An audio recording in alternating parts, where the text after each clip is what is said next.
Hey, Professor Kim here, and I have a mini lesson for you today. So this is going to be super fast and just for the instructors, because this game is really straightforward, and while it might be small in size, it has endless possibilities for the classroom, and I'm going to give you my suggestions for slam words.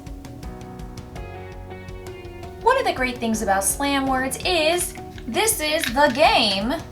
It's expandable, and there are 3 dice in there with varying letters.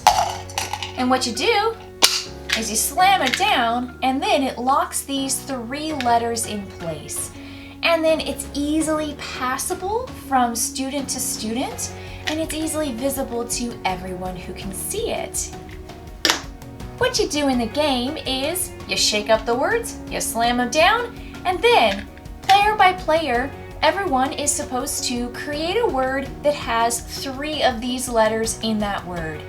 These letters don't have to comprise the entire word, but they just have to show up somewhere. Everyone does that within 5 seconds or they lose a life.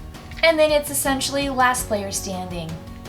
I think there are other ways to explore slam words and to really activate your students' thinking, creativity, problem solving, vocabulary, and spelling in a way more effective way than feeling like you kind of lose a life and you have to be the last person standing to win the game.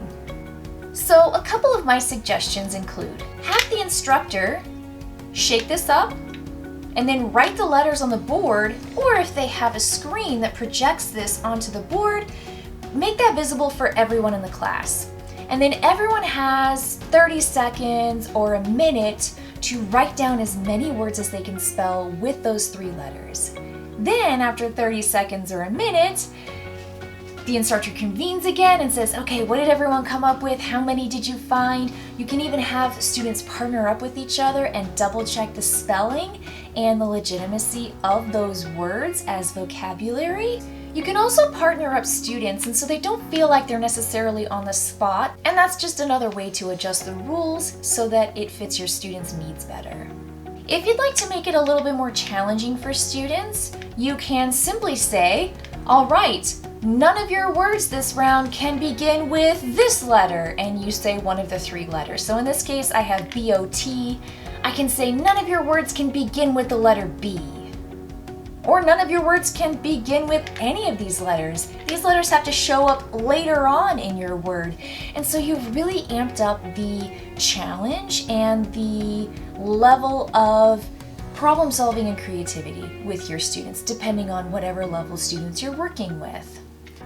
Another thing that I might consider doing with my students is working on specific parts of speech. And so if you want your students to practice verbs or nouns or a specific focus of vocabulary, this game would be great for that as well, because the letters would then give them that inspiration to be creative in finding the words that you're wanting them to find within that category. And so that's another way to play this.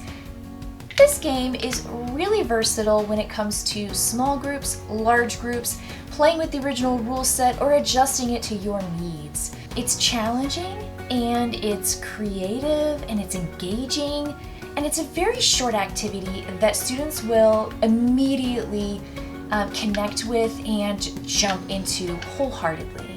And it's so small it can fit in your pocket, so you can take this literally anywhere and play this with your students in the classroom. They can borrow it while they're on recess or while they're out on a break, or when you're gone, they can play this with each other.